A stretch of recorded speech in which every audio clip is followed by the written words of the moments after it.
സമുദ്രത്തിൽ കടന്നു വരുവാനും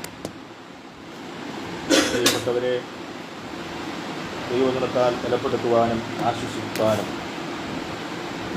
സ്വർഗ്ഗപിതാവ് ഒരുക്കി തന്ന നല്ല സമയത്തെ ഓർത്ത് കർത്താവിനെ സ്തോത്രം ചെയ്യുന്നു, സ്തുതിക്കുന്നു. ജോർജ് സാഹിൻ്റെ ധന്യമായ ജീവിതത്തെ ഓർത്ത് കർത്താവിനെ സ്തുതിക്കുന്നു. ജീവിച്ചിരുന്ന കർത്താവിൻ്റെ മഹത്വം കാണുക എന്നുള്ളത് ഏറ്റവും വലിയ ഭാഗ്യകരമായിരിക്കുന്ന അവസ്ഥയാണ്.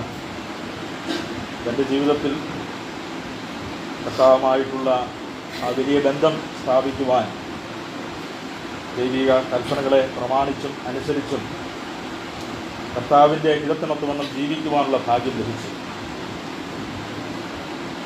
ഇന്ന് കർത്താവിനോടൊപ്പം നിത്യത്തിൽ വിശ്രമിക്കുന്നു. ആ കാര്യത്തിൽ നാം എല്ലാവരും ഒരുപോലെ സന്തോഷിക്കുന്നു.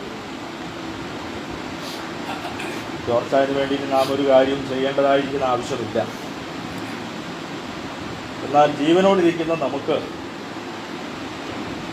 നമ്മുടെ ജീവിതം ധന്യമായ നിലയിൽ ക്രിസ്തുവിലുള്ള വിശ്വാസത്തിലും ധൈര്യത്തിലും നിലനിൽക്കുവാനായി നമ്മെ തന്നെ ദൈവങ്ങളിൽ ഏൽപ്പിക്കുകയും ആ നിലയിൽ ധൈര്യപ്പെടുവാനും ബലപ്പെടുവാനും ദൈവകൃപ പ്രാപിപ്പാനുമായി ഇങ്ങനെയുള്ള അവസരം കർത്താവ് ഒരുക്കി എന്നുള്ളത് നമുക്ക് ചിന്തിപ്പാനായിട്ട് കഴിയും.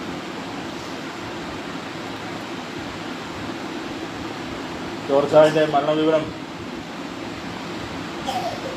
അറിഞ്ഞ സമയത്ത് ചില ചിന്തകൾ എൻ്റെ മനസ്സിലൂടെ കടന്നു പോകുവാൻ കർത്താവ് സംഗതിയാക്കി. അതിൽ വളരെ സുപ്രധാനമായിരിക്കുന്നൊരു വാക്യമാണ് പ്രാരംഭമായിട്ട് ഞാൻ വായിക്കുവാൻ താല്പര്യപ്പെടുന്നത്. 2 പത്രോസ് 1-ാം അധ്യായം അതിൻ്റെ 13-14 വേദവാക്യങ്ങൾ. 2 പത്രോസ് 1-ാം അധ്യായം 13-14 വേദവാക്യങ്ങൾ. അവിടെ ഇപ്രകാരം നാം വായിക്കുന്നു: നമ്മുടെ കർത്താവായ യേശു ക്രിസ്തു എനിക്ക് അറിവ് തന്നതുപോലെ എൻ്റെ കൂടാരം പൊളിഞ്ഞു പോകുവാൻ അടുത്തിരിക്കുന്നു എന്ന് അറിഞ്ഞിരിക്കയാൽ ഞാൻ ഈ കൂടാരത്തിൽ ഇരിക്കുന്നിടത്തോളം നിങ്ങളെ ഓർപ്പിച്ചുണർത്തുക യുക്തം എന്ന് വിചാരിക്കുന്നു. അപ്പോസ്തലനായിരിക്കുന്ന പത്രോസ് വയസ്സു ചെന്നവനായിട്ടാണ് മരണപ്പെട്ടത്. താനൊരു രക്തസാക്ഷിയായിട്ട് കർത്താവിന് വേണ്ടി മരിച്ചു. തൻ്റെ മരണത്തിന് മുൻപായി ഇപ്രകാരം പറഞ്ഞിരുന്നു എന്നാണ് ചരിത്രം പറയുന്നത്: എൻ്റെ അരുമനാഥനെ ക്രൂശിച്ചതുപോലെ എന്നെയും ക്രൂശിച്ച് കൊല്ലണം. അങ്ങനെയാണ് തൻ്റെ ഇംഗിതം. പക്ഷേ ആ ക്രൂശീകരണത്തിന് താൻ വിധേയനാക്കപ്പെട്ടു. തൻ്റെ ഇഷ്ടപ്രകാരം ദൈവം അതിനനുവദിച്ചു. പക്ഷെ ക്രൂശീകരണ സമയത്ത് അതിന് മുൻപായി താൻ ഒരു കാര്യം വളരെ വ്യക്തതയോടെ ക്രൂശിക്കുവാനായി വന്നവരോട് പറഞ്ഞു: എന്നെ തലകീഴായിട്ട് ക്രൂശിക്കണം, എൻ്റെ അരുമനാഥൻ്റെ കാൽപാദങ്ങൾ ചുംബിച്ച് എനിക്ക് മരിക്കണം. തൻ്റെ ജീവിതത്തിൽ വാർദ്ധക്യത്തിലെത്തി താൻ മരണത്തിന് വിധേയനായി ആ വാർദ്ധക്യമായിരിക്കുന്ന അവസ്ഥയിൽ തൻ്റെ ജീവിതത്തിൻ്റെ അവസാന സമയത്താണ് ഈ ലേഖനം എഴുതിയത് എന്നാണ് വേദപഠിതാക്കൾ പറയുന്നത്. പക്ഷേ തനിക്ക് വലിയൊരു ഉറപ്പും നിശ്ചയമുണ്ടായിരുന്നു. താൻ വാസ്തവമായി തൻ്റെ മരണത്തെ മുൻകൂട്ടി അറിഞ്ഞിരുന്നു, മനസ്സിലാക്കിയിരുന്നു. ഇവിടെ നമ്മൾ വായിച്ചത് ആ അറിവ് തനിക്ക് ലഭിച്ചത് കർത്താവായ യേശു ക്രിസ്തുവിൽ നിന്നാണ്.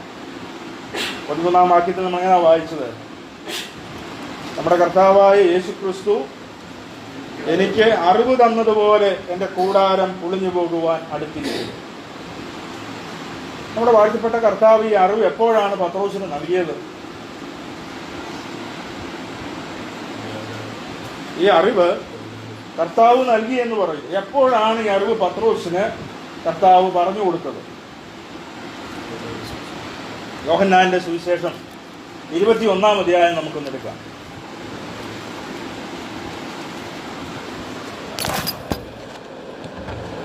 യോഹന്നാന്റെ സുവിശേഷം 21-ാം അധ്യായത്തിന്റെ 18-ാമത്തെ വാക്യം ആരെങ്കിലും ഒന്ന് വായിച്ചാൽ. നിന്റെ ആടുകളെ മേയ്ക്കുക, ആമേൻ ആമേൻ ഞാൻ നിന്നോട് പറയുന്നു, നീ യൗവനക്കാരനായിരുന്നപ്പോൾ നീ തന്നെ അരകെട്ടി ഇഷ്ടമുള്ളിടത്ത് നടന്നു. വയസ്സനായ ശേഷമോ നീ കൈനീട്ടുകയും മറ്റൊരുത്തൻ നിന്റെ അരകെട്ടി നിനക്ക് ഇഷ്ടമില്ലാത്തിടത്തേക്ക് നിന്നെ കൊണ്ടുപോവുകയും ചെയ്യുമെന്ന് പറഞ്ഞു. ഈ വാക്ക് അതിനാൽ അവൻ ഇന്നവിധം മരണം കൊണ്ട് ദൈവത്തെ മഹത്വപ്പെടുത്തുമെന്ന് അവൻ സൂചിപ്പിച്ചു. അപ്പൊ പത്രോസിന്റെ മരണത്തെക്കുറിച്ച് മുൻകൂട്ടി കർത്താവ് പറഞ്ഞിരുന്നു. ഞാൻ ഈ പത്രോസിനെ കുറിച്ച് ചിന്തിച്ചു കഴിഞ്ഞ ദിവസങ്ങളിൽ. 3 വട്ടം കർത്താവിനെ തള്ളിപ്പറഞ്ഞു അല്ലേ? കർത്താവ് ക്രൂശിക്കപ്പെട്ടു എന്ന് കണ്ടു കഴിഞ്ഞപ്പോൾ എന്താ പുള്ളിക്കാരൻ ചെയ്തത്? ഇനിയും തന്റെ ജീവിതത്തിൽ കർത്താവിൽ നിന്നൊന്നും പ്രാപിക്കുവാനായിട്ട് തനിക്ക് കഴിയുകയില്ല എന്നുള്ളൊരു ചിന്ത തന്നെ ഭരിച്ചു. തന്റെ ജീവിതം പിന്മാറ്റത്തിലേക്ക് പോയി. എന്തോ ചെയ്തു? ഉപേക്ഷിച്ചതായിരിക്കുന്ന വലയും പടവുമൊക്കെ എടുത്ത് വീണ്ടും കഴിഞ്ഞ നാളുകളിലെ അധ്വാനങ്ങളിലേക്ക് തിരിഞ്ഞുപോയപ്പോൾ കർത്താവ് തന്നെ സമീപിക്കുകയും തന്നെ യഥാസ്ഥാനപ്പെടുത്തുകയും ചെയ്തതാണ് 21-ാം അധ്യായത്തിൽ നമുക്ക് വായിക്കുവാനായിട്ട് കഴിയുന്നത്. ആ സന്ദർഭത്തിൽ കർത്താവ് തന്റെ മരണത്തെക്കുറിച്ച് സൂചിപ്പിച്ചു. ഞാനിങ്ങനെ ഓർത്തു, നമ്മൾ ആരെങ്കിലും ആയിരുന്നെങ്കിൽ ഈ പത്രോസിനെ ഉൾക്കൊള്ളുമായിരുന്നു, കൈക്കൊള്ളുമായിരുന്നു? ഒരിക്കലുമില്ല. നമ്മളാണ് എന്ത് പറഞ്ഞേനെ? ഇവൻ 3 വട്ടം തള്ളിപ്പറഞ്ഞവനാണ്, പിന്മാറ്റക്കാരനാണ്, കർത്താവിന് സന്നിധി ഓടിപ്പോയവനാണ്. ഇനി എന്ത് അവൻ എങ്ങനെ കാലം കൈ പിടിച്ചാലും അവനെ ഒരിക്കലും നമ്മുടെ കൂട്ടത്തിൽ കൂട്ടാൻ കൊള്ളുകയില്ല അല്ലേ? ഇതാണ് മനുഷ്യന്റെ ഇഷ്ടം, മനുഷ്യന്റെ ആഗ്രഹം, മനുഷ്യന്റെ താല്പര്യം. നാം നോക്കുക, ഏത് പിന്മാറ്റക്കാരനെയും ഏത് പാപിയെയും സ്നേഹിക്കുന്ന യഥാസ്ഥാനപ്പെടുന്ന കർത്താവിന്റെ മഹത്വം കർത്താവോട് വെളിപ്പെടുത്തി. കർത്താവിന് അവനെക്കുറിച്ച് ചില പദ്ധതികളുണ്ട്. അവനോട് മുൻകൂട്ടി അരളിച്ചെയ്ത ചില വാക്കുകളുണ്ട്. എന്താ പറഞ്ഞിരുന്നത്? നീ പത്രോസാകുന്നു അല്ലേ? ഈ പാറമേൽ ഞാൻ എൻ്റെ സഭയെ പണിയും, പാതാള ഗോപുരങ്ങൾ അതിനെ ജയിക്കയില്ല. അതിനായി നിയോഗിതനായത്, തിരഞ്ഞെടുക്കപ്പെട്ടവൻ ആരാണ്? പത്രോസാണ്. ആ പത്രോസ് എത്ര പിന്മാറിയാലും കർത്താവിനെ പത്രോസിനെ കൊണ്ട് ചില കാര്യങ്ങൾ ചെയ്യിക്കുവാനായിട്ടുണ്ട്. ആളിലാണ് പത്രോസ് മടങ്ങി വരുന്നത്. ഞാനിങ്ങനെ ചിന്തിച്ചു, തന്റെ യൗവന സമയത്താണ് പത്രോസിനോട് കർത്താവ് ഈ മരണവിധം സൂചിപ്പിച്ചത്. എപ്പോ സംഭവിക്കുമെന്നാ പറഞ്ഞത്? വയസ്സനായ ശേഷം. അപ്പൊ എന്റെ മനസ്സിലെ ചിന്ത എന്നുള്ളത്, കർത്താവ് എന്ന് തന്നോട് അരുളി ചെയ്തോ അന്ന് മുതൽ തന്റെ മനസ്സിൽ മുൻകൂട്ടി ഓർത്ത് നടന്നൊരു വിഷയമുണ്ട്. എന്താ? തന്റെ മരണത്തെക്കുറിച്ച്. ആരാ തന്നോട് പറഞ്ഞത്? ഏത് സന്ദർഭത്തിലാണ് ഇത് പറഞ്ഞത്? അവിടെയാണ് പ്രസക്തി. പിന്മാറിപ്പോയ തന്നെ യഥാസ്ഥാനപ്പെടുത്തി മുൻപോട്ട് കൊണ്ടുവന്നതായിരിക്കുന്ന ആ കർത്താവ് പറഞ്ഞ വാക്കുകളെ വയസ്സായപ്പോഴല്ല ഓർത്തത്, മരണത്തോട് അടുത്തപ്പോഴല്ല ഓർത്തത്. ഞാൻ നിശ്ചയമായി വിശ്വസിക്കുന്നു, പിന്നെയുള്ള തന്റെ ശിഷ്ട ജീവിതത്തിന്റെ ആയുസ്സിന്റെ ഓരോ നിമിഷത്തിലും തന്റെ അരുമനാഥനെ ഓർക്കുമ്പോഴൊക്കെയും പത്രോസ് എന്തോർത്തിട്ടുണ്ട്? ഈ മരണത്തെ ഓർത്തിട്ടുണ്ട്. തനിക്ക് ലഭിച്ചതായിരിക്കുന്ന കൂടാരമാകുന്ന തന്റെ ശരീരം അങ്ങനെ അവിടെ വായിച്ചത് നമ്മള് പൊളിഞ്ഞു പോകുവാൻ അടുത്തിരിക്കുന്നു എന്നുള്ളതായിരിക്കുന്ന വലിയൊരു അറിവ് തന്നെ ഭരിച്ചിരുന്നു എന്നുള്ളത് നമുക്ക് കാണുവാൻ കഴിയുന്നു.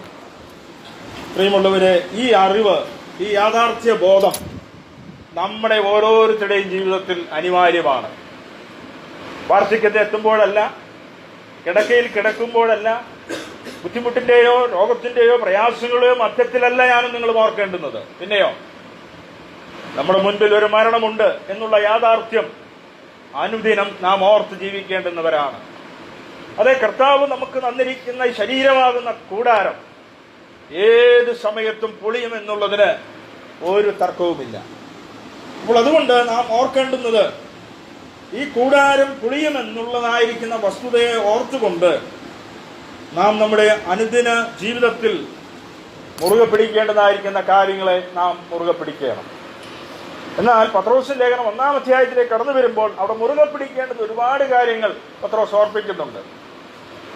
കർത്താവിന്റെ മഹത്വം കണ്ട പത്രോസ് ഈ 2-ാം ലേഖനത്തിൽ പറയുന്നത് കർത്താവിന്റെ മഹിമ കണ്ട സാക്ഷിയാണ് താനെന്ന് പ്രസ്താവിക്കുന്നുണ്ട് ഈ വായിച്ച വാക്യത്തിന്റെ താഴെ ഭാഗത്ത്.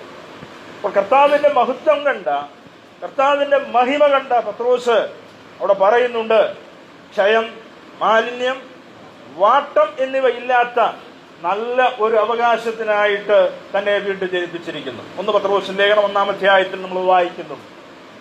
വീണ്ടും നമ്മൾ വായിക്കുന്നുണ്ട്, നാനാ പരീക്ഷകളിലൂടെ നിങ്ങൾ കടന്നു പോകുമ്പോൾ നിങ്ങൾ അതിമഹത്തായിരിക്കുന്ന ഒരു സന്തോഷം മുന്നിൽ വെച്ചിട്ടുണ്ട് എന്നുള്ളതിൽ ആനന്ദിക്കണം. അങ്ങനെ പത്രോസ് തന്റെ ജീവിതത്തെ യഥാസ്ഥാനപ്പെടുത്തിയതിനു ശേഷം ആ ഒരു ഒരുക്കത്തോടു കൂടെയായിരുന്നു തന്റെ ഈ മരുഭൂപ്രയാണം കഴിച്ചത് എന്നുള്ളതിനൊരു സംശയവും ഇല്ല. ഇപ്പോൾ നാം അറിയേണ്ടുന്ന വസ്തുത, നമ്മുടെ മുൻപിൽ യാഥാർത്ഥ്യ ബോധത്തോടെ മരണം നിലനിൽക്കുന്നു എന്നും നമ്മുടെ ജീവിതം കർത്താവിനായി സമർപ്പിക്കപ്പെട്ടതാണെങ്കിൽ കർത്താവിന്റെ വചനത്തിനും കർത്താവിന്റെ ഇഷ്ടത്തിനും ഒത്തവണ്ണം നമ്മുടെ ജീവിതത്തെ ക്രമീകരിച്ച് ഓരോ ദിവസവും നാം മുൻപോട്ട് പോകണം എന്നുള്ളതായിരിക്കുന്ന ആ വലിയ അറിവും നിശ്ചയവും നമുക്ക് ഉണ്ടായിരിക്കണം. ഭക്തനായിരിക്കുന്ന ഇയ്യോബ് 19-ാം അധ്യായം 26-ാം വാക്യത്തിൽ ഒരു വാക്യം പ്രസ്താവിച്ചിട്ടുണ്ട്. എന്താണ് ആ വാക്യം? കർത്താവിൽ ആശ വച്ച ഭക്തന്മാർക്കൊക്കെ മരണത്തെക്കുറിച്ചുള്ള വലിയ പ്രതീക്ഷ അല്ലെങ്കിൽ മരണാനന്തര ജീവിതത്തെക്കുറിച്ചുള്ള അവരുടെ കാഴ്ചപ്പാട് വളരെ വലുതായിരുന്നു എന്നുള്ളത് തിരുവെഴുത്ത് നമ്മെ ഓർപ്പിക്കുന്നു. ഇയ്യോബിന്റെ പുസ്തകം നമ്മളെല്ലായ്പ്പോഴും ഓർക്കാറുള്ള ഒരു വാക്യമാണ്. 19-ാം അധ്യായം അതിന്റെ 26-ാമത്തെ വാക്യം.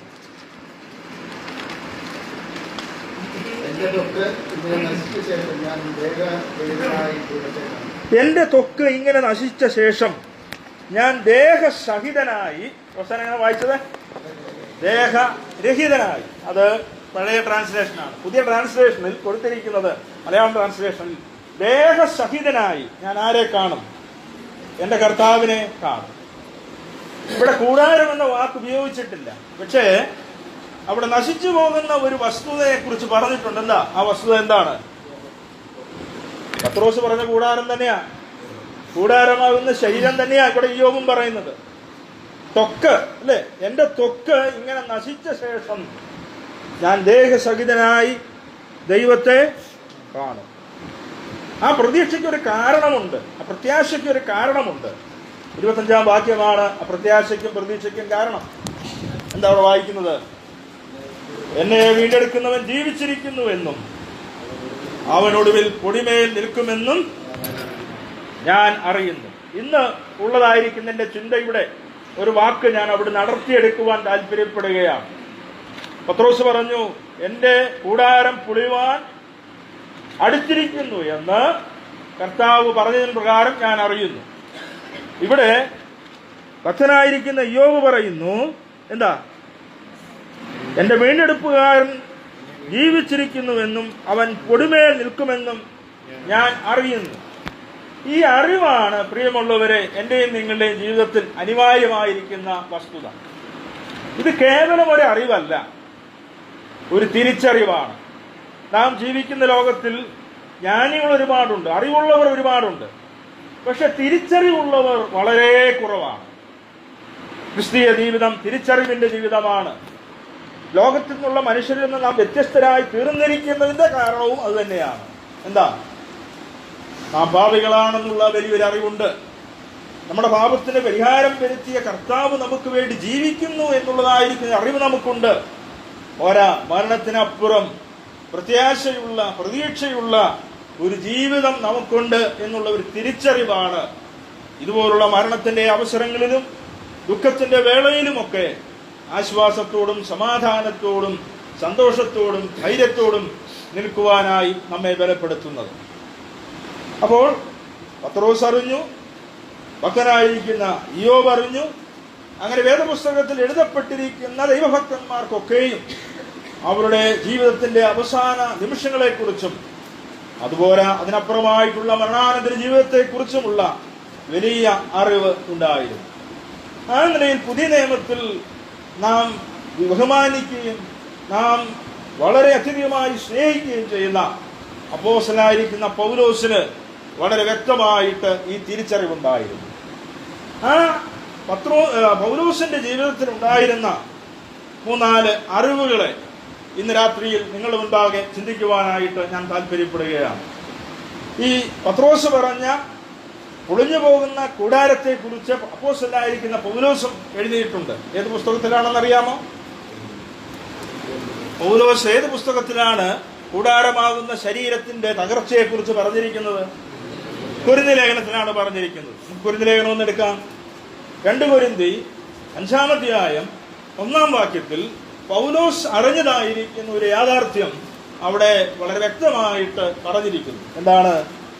5-ാം അധ്യായം 1-ാം വാക്യം ഇങ്ങനെ നമുക്ക് എല്ലാവർക്കും മനഃപ്പാഠം അറിഞ്ഞിരിക്കേണ്ടുന്ന അറിയാവുന്ന ഒരു വാക്യമാണ്. കൂടാരമായ ഞങ്ങളുടെ ഭൗമഭവനം അഴിഞ്ഞുപോയാൽ കൈപ്പണിയല്ലാത്ത നിത്യഭവനമായി ദൈവത്തിന്റെ ദാനമായ ഒരു കെട്ടിടം ഞങ്ങൾക്ക് സ്വർഗത്തിൽ ഉണ്ടെന്ന് അറിയുന്നു. അപ്പോസ്തലനായിരിക്കുന്ന പൗലോസ് തിരിച്ചറിഞ്ഞ ഒരു യാഥാർത്ഥ്യം ദൈവാത്മാവിൽ താൻ എഴുതുകയാണ്, കൊരിന്ത്യരോട് പറയുകയാണ്. കൂടാരമായിരിക്കുന്ന ഞങ്ങളുടെ ഭൗമഭവനം അഴിഞ്ഞു പോയാലെന്നാണ് ഇവിടെ രേഖപ്പെടുത്തിയിരിക്കുന്നതെങ്കിലും അഴിഞ്ഞു പോകുമെന്നുള്ള വലിയ നിശ്ചയത്തോടുകൂടെയാണ് പൗലോസ് അപ്പോസ്തലൻ ആ കാര്യം അവിടെ പറയുന്നത്. നമുക്കറിയാം, നമ്മുടെ ശരീരം അല്ലേ, ആ ശരീരം നമുക്ക് വസിപ്പാനായിട്ട് ദൈവം നൽകിയിരിക്കുന്ന ഒരു കൂടാരമാണ് അല്ലെ. ഈ ഭൗമികമായിരിക്കുന്ന ലോകത്ത് നമുക്ക് ജീവിക്കുവാനായി, നമ്മുടെ അന്തരാത്മാവിന് വസിക്കുവാനായിട്ട് ദൈവം ഒരുക്കിയിരിക്കുന്ന ഒരു കൂടാരമാണ് നമ്മുടെ ഈ ശരീരം എന്നുള്ളത് നമുക്കറിയാം. ക്ഷയിച്ചു പോകുന്ന മണ്ണിലാൽ നിർമ്മിതമായിരിക്കുന്ന ഒരു കൂടാരം. ആ കൂടാരത്തിൽ സർവ്വലോകത്തെക്കാളും വിലയുള്ളതായിരിക്കുന്ന ഒരു ആത്മാവിനെ ദൈവം പ്രതിഷ്ഠിച്ചിട്ടുണ്ട് എന്നുള്ളതറിയാം. പ്രിയമുള്ളവർ, ഈ കൂടാരത്തിനുള്ള പ്രത്യേകത എന്താ? സാധാരണ നമ്മളൊക്കെ കാണാറുണ്ട് കൂടാരം. ഇവിടെ ഇരിക്കുന്ന കുഞ്ഞുങ്ങൾക്കും മുതിർന്നവർക്കൊക്കെ അറിയാം. ഈ കഴിഞ്ഞ ദിവസങ്ങളിൽ ഒരു മുണ്ടയിൽ ഒരു കൂടാരം ഉണ്ടായിരുന്നു. പലരും പോയിട്ടുണ്ട് അവിടെ. എന്താണ് ആ കൂടാരം? മറൈൻ എക്സ്പോ എന്ന് പറഞ്ഞൊരു പരിപാടി ഉണ്ടായിരുന്നു. കൂടാരം എന്താ? കൂടാരത്തില് മീനിന്റെ വ്യത്യസ്തമായിരിക്കുന്ന സംഗതികളൊക്കെ അവിടെ കാണിച്ചു, മത്സ്യകന്യൊക്കെ കാണിച്ചു അല്ലേ. പക്ഷെ കൂടാരം കഴിഞ്ഞ ദിവസങ്ങളിലായിട്ട് ഇന്നും ഉണ്ടെന്ന് തോന്നുന്നു. ഞങ്ങൾ ഇന്നലെ കണ്ടു ഇങ്ങോട്ട് പോന്നപ്പോൾ. എന്താ? കൂടാരം ഇങ്ങനെ ചെയ്യുക, പൊളിച്ചുകൊണ്ടിരിക്കുക. എന്താ കൂടാരത്തിന്റെ പ്രത്യേകത? അതൊരു സ്ഥലത്ത് നിന്ന് മറ്റൊരു സ്ഥലത്തേക്ക് ട്രാൻസ്ഫർ ചെയ്യാൻ, മാറ്റിക്കൊണ്ടു പോകുവാനായിട്ട് സാധിക്കും. എന്നാൽ കെട്ടിടമോ? ഇപ്പൊ ഈ ഷാജി സഹോദരന്റെ ഈ കെട്ടിടം ഞാൻ ആഗ്രഹിക്കുക, ഇത് പൊളിച്ചിട്ട് എന്റെ വീടിരിക്കുന്ന സ്ഥാനത്ത് കൊണ്ടുപോയി വെക്കണം നേരെയല്ലോ. നടക്കുമോ? നടക്കുകയില്ല. കാരണം ഇതിൽ സ്ഥായി ആയിരിക്കുന്ന ഒരു നിലനിൽപ്പുണ്ട്. എന്നാൽ കൂടാരം അങ്ങനെയല്ല. കൂടാരം എങ്ങനെയാണ്? അതേത് സമയത്തും എന്ത് ചെയ്യാം? പറിച്ച് മറ്റൊരു സ്ഥലത്തേക്ക് മാറ്റപ്പെടാം. ഇതുപോലെ കേട്ടോ നമ്മുടെ ഈ ശരീരം എന്നുള്ളതും നമ്മൾ ഓർത്തിരിക്കണം. ദൈവം തന്റെ ഇഷ്ടത്തിനൊത്തവണ്ണം ഏത് സമയത്തും ഈ കൂടാരത്തെ ആരാ പൊളിക്കുന്നത്? പത്രോസ് പറഞ്ഞെന്താ? ഈ കൂടാരം പൊളിയുവാൻ എല്ലാവർക്കും കൂടാരം പൊളിയുന്ന കാര്യം പറഞ്ഞപ്പോ ഈ ഇങ്ങനെയുള്ള കാര്യങ്ങൾ പറയുമ്പോൾ വലിയൊരു താല്പര്യം കാണുകയെന്ന് എനിക്കറിയാം. കാരണം അത്രമാത്രം സംരക്ഷിച്ച് കൊണ്ടു നടക്കുന്ന ഒരു ശരീരമാണ് നമുക്കുള്ളത്. പക്ഷേ ഒരു കാര്യം ഓർത്തോണം, ഇതേത് സമയത്താ പൊളിഞ്ഞു പോകുന്നത് നമുക്ക് പറയുവാനായിട്ട് പറ്റുകയില്ല. ദൈവം തന്റെ ഇഷ്ടത്തിന്, തന്റെ ഇംഗിതത്തിനൊത്തവണ്ണം എന്ത് ചെയ്യും? ദൈവത്തിന് ഈ കൂടാരം പൊളിച്ചേ പറ്റുകയുള്ളൂ. പൗലോസ് തന്നെ പറയുന്നുണ്ടല്ലോ 4-ാം അധ്യായത്തിന്റെ 7-ാം വാക്യത്തിൽ, ഇത് ഒരു മൺപാത്രമാണ് അല്ലേ. മണ്ണ് കൊണ്ട് മെനഞ്ഞിരിക്കുന്ന ഒരു പാത്രമാണ്. നോക്കിക്കേ, മൺപാത്രത്തിന് നമ്മൾ ആരെങ്കിലും ഇന്ന് കാലത്ത് വില കൊടുക്കാറുണ്ടോ? ഇല്ല അല്ലേ. നമ്മൾ കടയിൽ ചെന്നാൽ തന്നെ എന്ത് ചെയ്യും? ബ്രാൻഡഡ് സാധനങ്ങൾ ചോദിക്കുള്ളൂ. അലൂമിനിയം ആണെങ്കിൽ നമ്മൾ ആദ്യം ചോദിക്കുന്നത് ഏതാ? ചാക്സൺ, അന്ന അലൂമിനിയം അല്ലേ, ഉണ്ടോ ചോദിക്കും. ബ്രാൻഡഡ് സാധനത്തിനേ വിലയുള്ളൂ. എന്നാൽ ഈ മൺകൂടാരം, ഞാനിങ്ങനെ ചിന്തിച്ചു പ്രിയമുള്ളവരെ, ദൈവം തന്റെ കരാറുകളാൽ സൃഷ്ടിച്ച ഈ മണ്ണിന്റെ ഉള്ളിൽ സർവ്വലോകത്തെക്കാളും വിലയുള്ള എന്തിനാ തന്നിരിക്കുന്നത്? ഒരാത്മാവിനെ ദൈവം നിക്ഷേപിച്ചിരിക്കുകയാണ്. പക്ഷെ ഈ ആത്മാവിന് ഒരു രൂപാന്തരം വരണം, ഒരു മാറ്റം വരണം. മാറ്റം വരണമെങ്കിൽ എന്ത് ചെയ്യണം? ഈ കൂടാരം പൊളിഞ്ഞേ തീരുകയുള്ളൂ, അല്ലെങ്കിൽ ഇത് അഴിഞ്ഞേ തീരുകയുള്ളൂ, ഇത് നശിച്ചേ തീരുകയുള്ളൂ. പക്ഷേ ഈ മൺകൂടാരത്തിനുള്ളിൽ പകരപ്പെട്ട അത്യന്ത ശക്തിയാൽ ദൈവം എന്ത് ചെയ്യാനായിട്ട് പോവുകയാണ്? കൈപ്പണിയല്ലാത്ത നിത്യഭവനമാകുന്ന ദൈവത്തിന്റെ ദാനമാകുന്ന ഒരു കെട്ടിടത്തിലേക്ക് നമ്മെ മാറ്റുവാനായിട്ട് പോവുകയാണ്. ആ വിവരം, ആ അറിവ് ആർക്കുണ്ടായിരുന്നു? അപ്പോസ്തലനായിരിക്കുന്ന പൗലോസിന് ഉണ്ടായിരുന്നു. ഇവിടെ പറഞ്ഞിരിക്കുന്ന ഈ കെട്ടിടം ഏതാ? ഇതുപോലൊരു കോൺക്രീറ്റ് സൗധമാണ്? അല്ല. പിന്നെ ഏതാ? പുനരുത്ഥാന ശരീരം. കൂടാരം ഏതാണ്? ഓർപ്പിച്ചല്ലോ, കൂടാരം എന്ന് പറയുന്നത് മണ്ണിനാൽ നിർമ്മിതമായിരിക്കുന്ന നമ്മുടെ ഈ ഭൗമികമായിരിക്കുന്ന ശരീരം. എന്നാൽ ദൈവം നമുക്ക് നൽകുവാനായിട്ട് പോകുന്ന കെട്ടിടം എന്ന് ഇവിടെ ഉദ്ദേശിച്ചിരിക്കുന്നത് പുനരുത്ഥാന ശരീരമാണ് നമുക്ക് വേണ്ടി കർത്താവ് ഒരുക്കുന്നത്. ആ ശരീരത്തിന്റെ പ്രത്യേകത എന്താണ്? അത് സ്വർഗീയമാണ്, അത് കൈപ്പണിയല്ല എന്നുള്ളതാണ്. പിന്നെ ആ ഭൗമിക ശരീരത്തിൽ നിന്ന് വ്യത്യസ്തമായി ആ പുനരുത്ഥാന ശരീരം എന്നുള്ളത് ദൈവത്തോടൊപ്പം നമുക്ക് നിത്യം വസിക്കുവാനുള്ളതായിരിക്കുന്ന ഒരു ഭവനമാണ് എന്നുള്ളത് നമുക്ക് കാണുവാനായിട്ട് സാധിക്കും. ഇപ്പോൾ ഈ ഒരു അറിവ്, പ്രിയമുള്ളവരെ, നമ്മുടെ ക്രിസ്തീയ ജീവിതത്തിൽ ഉണ്ടായിരിക്കണം. നമ്മുടെ ഈ ഭൗമിക ശരീരം ഏത് സമയത്തും പൊളിയുമെന്നും അതേസമയം തന്നെ സ്വർഗീയമായിരിക്കുന്ന പുനരുത്ഥാനം ശക്തിയാൽ ഉയർക്കപ്പെടുവാനിരിക്കുന്ന തേജസ്സേറിയ ഒരു ശരീരം നമുക്ക് വേണ്ടി കർത്താവ് നൽകിയിരിക്കുന്നു. അതാണ് നമ്മുടെ നിത്യഭവനം. കർത്താവിനോടൊപ്പം വസിക്കുവാനായി ദൈവം നമുക്ക് വേണ്ടി ഒരുക്കിയിരിക്കുന്നത് എന്നുള്ളതായിരിക്കുന്ന ഒരു ചിന്ത നമുക്ക് ഭരിക്കുവാൻ ദൈവത്തിന്റെ ആത്മാവ് ഇന്ന് രാത്രിയിൽ വളരെയധികം ആഗ്രഹിക്കുന്നു. പക്ഷേ അവിടെ രണ്ടാമത്തെ വാക്യത്തിൽ ഈ കൂടാരത്തിൽ ജീവിക്കുമ്പോൾ ഈ അറിവ് നമുക്ക് വേണം. പക്ഷെ നാം ശ്രദ്ധിക്കേണ്ടുന്ന ചില മേഖലകളെ അവിടെ ദൈവത്തിന്റെ ആത്മാവ് ഓർപ്പിക്കുന്നുണ്ട്. എന്താണ്? ഈ കൂടാരത്തിൽ ജീവിക്കുമ്പോൾ നാം അറിഞ്ഞിരിക്കേണ്ടുന്ന ഒരു കാര്യമുണ്ട്. എന്താ? ഈ കൂടാരത്തിൽ എന്തുണ്ട്? ഞരക്കമുണ്ട്.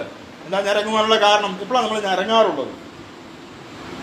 സ്വാഭാവികമായിട്ടും ഈ കിടക്കയിലൊക്കെ കിടക്കുന്ന നിത്യരോഗികളായിരിക്കുന്ന ആളുകളൊക്കെ സന്ദർശിക്കുവാനായിട്ട് പോകുമ്പോൾ നമ്മൾ കാണാറുണ്ടല്ല, ഞരങ്ങിയും മൂളിയും ഒക്കെ കിടക്കുന്നത് അല്ലേ? ഉറക്കമില്ലാത്ത ചില പ്രിയപ്പെട്ടവരെന്തെങ്കിലും ഞരങ്ങിയും മൂളിയൊക്കെ നേരം പിടിപ്പിക്കും. അപ്പം അസ്വസ്ഥതകൾ നീണ്ടതായിരിക്കുന്ന, നിറഞ്ഞതായിരിക്കുന്ന ഒരു ജീവിത സാഹചര്യമാണ് ദൈവം നമുക്ക് നൽകിയിരിക്കുന്നത്. കഷ്ടതയാകുന്ന ഞെരുക്കം, ബലഹീനമാകുന്ന ഞെരുക്കം, പലവിധമായുള്ള പ്രയാസകരമായിരിക്കുന്ന ജീവിത അനുഭവങ്ങൾ നമ്മുടെ ജീവിതത്തിൽ ഉണ്ട് എന്നുള്ളത് നമുക്ക് ഓർക്കണം. പക്ഷേ ഈ കൂടാരത്തിൽ ഞരങ്ങിക്കൊണ്ട് നാം ജീവിക്കുമ്പോൾ തന്നെ നമ്മൾ എങ്ങനെയാ ജീവിക്കുന്നത്?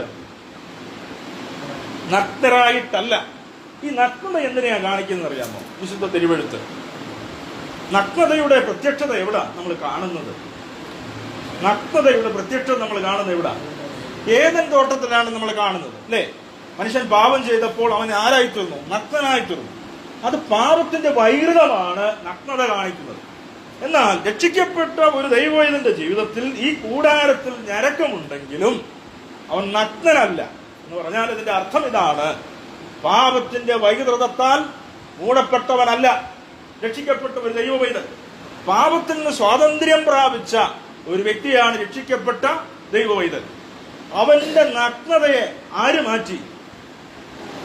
സ്വർഗത്തിലെ വലിയവനായിരിക്കുന്ന ദൈവം മാറ്റി. 30-ാം സങ്കീർത്തനം നമ്മൾ വായിക്കുന്നത്, നീ എന്റെ വിലാപത്തിൽ ശക്തമാക്കി തീർത്തു, എന്റെ രട്ട അഴിച്ച് എന്ത് ചെയ്തിരിക്കുന്നു? സന്തോഷം ഉടിപ്പിച്ചിരിക്കുന്നു. പാപത്തിന്റെ നഗ്നതയെ, പാപത്തിന്റെ വൈകൃതത്തെ ദൈവം നീക്കിക്കളഞ്ഞു. ഇന്ന് നാം നഗ്നരല്ല. നമ്മുടെ ശരീരത്തിന്റെ കാര്യമല്ല കേട്ടോ പറയുന്നത്, നമ്മുടെ ആത്മാവിന്റെ സുരക്ഷിതത്വം ഉറപ്പാക്കിക്കൊണ്ട് പൗലോസ് പറയുകയാണ്, ഈ ഭൂമിയിൽ ജീവിക്കുമ്പോൾ രക്ഷിക്കപ്പെട്ട ഒരു ദൈവവൈതൽ അല്ലെങ്കിൽ സ്വർഗീയമായ ആ ഉന്നതമായിരിക്കും നിത്യഭവനത്തെ കാക്ഷിച്ചുകൊണ്ട് ജീവിക്കുന്ന ഒരു ദൈവവൈതൽ പാപത്തിന്റെ വൈകൃതമായിരിക്കുന്ന നഗ്നതയാൽ രൂപം പൂണ്ടവനായിട്ടല്ല ഈ ഭൂമിയിൽ ജീവിക്കുന്നത്. പിന്നെയോ പാപത്തിൽ നിന്ന് സ്വാതന്ത്ര്യം പ്രാപിച്ചവനായിട്ടാണ് ജീവിക്കുന്നത്. യെശയ്യാവിന്റെ പുസ്തകം 61-ാം അധ്യായത്തിന്റെ 10-ാം വാക്യം ആരെങ്കിലും വായിച്ചേ. അവിടെ വളരെ വ്യക്തമായിട്ട് പ്രവാചകൻ നമ്മെ എന്താണ് ഉടുപ്പിച്ചിരിക്കുന്നതെന്ന്, നമ്മുടെ നഗ്നത ഏത് നിലയിലാണ് മാറ്റിയിരിക്കുന്നതെന്ന് വളരെ വ്യക്തമായിട്ട് പറയുന്നുണ്ട്. യെശയ്യാവിന്റെ പുസ്തകം 61-ാം അധ്യായം 10-ാം വാക്യം. ഞാൻ ഏറ്റവും ആനന്ദിക്കും, ദൈവത്തിൽ ഘോഷിച്ചുല്ലസിക്കും.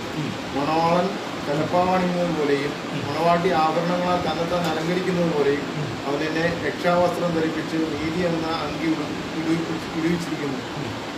ഭൂമി കൈകളെ മുളപ്പിക്കുന്നത് പോലെയും തോട്ടം അതിൽ വിതറി. 61-ന്റെ 10 വായിച്ചത്.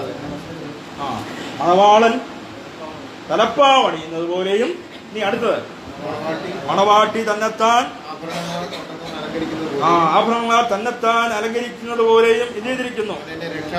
അവൻ എന്നെ രക്ഷാവസ്ത്രം ധരിപ്പിച്ച് നീതി എന്ന അങ്കി ഇടിവിച്ചിരിക്കുന്നു. പ്രിയമുള്ളവരെ, അപ്പോൾ പാപത്തിന്റെ വൈകൃതം അല്ലെങ്കിൽ നഗ്നത നീക്കിക്കളഞ്ഞ് ദൈവം നമ്മെ രക്ഷാവസ്ത്രം ഉടുപ്പിച്ചിരിക്കുന്ന നഗ്നരല്ല, പിന്നെയോ രക്ഷയുടെ ഉടുപ്പ് ധരിച്ചിരിക്കുന്നവരാണ് ഞാനും നിങ്ങളും. അപ്പോൾ അതിനു മീതെ, ഈ രക്ഷാവസ്ത്രത്തിന് മീതെയാണ് എന്ത് ചെയ്യുന്നത്? സ്വർഗീയമായിരിക്കുന്ന ഞങ്ങളുടെ പാർപ്പിടം അതിനു മീതെ ധരിക്കുവാനായിട്ട് വാഞ്ചിക്കുന്നു. പ്രിയമുള്ളവരെ, രക്ഷയുടെ വസ്ത്രം ധരിച്ചിരിക്കുന്ന ഒരു ദൈവവൈദ്യന്റെ പ്രതീക്ഷയും പ്രത്യാശയുമാണെന്ത്? എനിക്ക് തന്നിരിക്കുന്ന രക്ഷാവസ്ത്രത്തിന് മീതെ സ്വർഗീയമായിരിക്കുന്ന പുനരുത്ഥാനത്തിന്റെ ശരീരമാകുന്ന ആ പാർപ്പിടം ഒരിക്കലും എന്റെ കർത്താവ് ധരിപ്പിക്കും. ഈ ഒരു അറിവ്, ഈ ഒരു ബോധ്യം നമ്മെ ഭരിക്കുവാനായിട്ട് ഇടയായി തീരണം. ഇനി അടുത്തത് 4-ാം വാക്യം. ഉരിവാനല്ല മർത്യമായത് ജീവനാൽ നീങ്ങിപ്പോകേണ്ടതിന് മീതെ ഉടുപ്പാനിച്ചിക്കയാൽ ഞങ്ങൾ ഈ കൂടാരത്തിരിക്കത്തോളം ഭാരപ്പെട്ട് ഞരങ്ങുന്നു. അപ്പോൾ ആ പുനരുത്ഥാന ശരീരം പോകുവാനായി, അല്ലെങ്കിൽ തേജസ്കരിക്കപ്പെട്ട അവസ്ഥയിലേക്ക് നീക്കപ്പെടുവാനായി ഉള്ളിൽ എന്ത് ചെയ്യുകയാണ്? ഞരങ്ങിക്കൊണ്ടിരിക്കുകയാണ്. എന്തിനു വേണ്ടി? ഈ മർത്യമായിരിക്കുന്ന ഈ ശരീരത്തിനൊരു മാറ്റം വരണം. എന്താ മർത്യമായതെന്ന് പറഞ്ഞാൽ? മർത്യമായത്, മരണത്തിന് വിധേയമായത്. ഈ മരണത്തിന് വിധേയമായതിനെ നീക്കി എന്ത് ധരിക്കണം? അമർത്യമായത്. ഇവിടെ രക്ഷാവസ്ത്രം ഉരിഞ്ഞിട്ട് അല്ല ഏത് ധരിക്കുന്നത്? അമർത്യതയുള്ള വസ്ത്രം ധരിക്കുന്നത്. പിന്നെയോ ഉരിവാനല്ല എന്ന് പറഞ്ഞിരിക്കുന്നത് നാം നേരത്തെ ചിന്തിച്ച ആ രക്ഷാവസ്ത്രം ഉരിയ എന്നുള്ളതിലല്ല. പിന്നെയോ മരണമാകുന്ന അമർത്യതയെ നീക്കിക്കളഞ്ഞിട്ട് എന്ത് ചെയ്യണം? അതിന് മീതെ ഈ വസ്ത്രം ധരിക്കുവാൻ ഇച്ഛിക്കയാൽ ഈ കൂടാരത്തിൽ അതിനുവേണ്ടിയുള്ള വ്യഗ്രത തന്നിലുണ്ട് എന്ന് പൗലോസ് ഓർപ്പിക്കുകയാണ്. പ്രിയമുള്ളവരെ, ഇതിന് ഒരു അഡ്വാൻസ് ദൈവം നമുക്ക് തന്നിട്ടുണ്ട്. എന്താ അഡ്വാൻസ്? ഇങ്ങനെ ധരിക്കും, ഇങ്ങനെ നാം ആയിത്തീരും എന്നുള്ളൊരു അഡ്വാൻസ് ദൈവം നമുക്ക് തന്നിട്ടുണ്ട്. എന്തോ അഡ്വാൻസ്?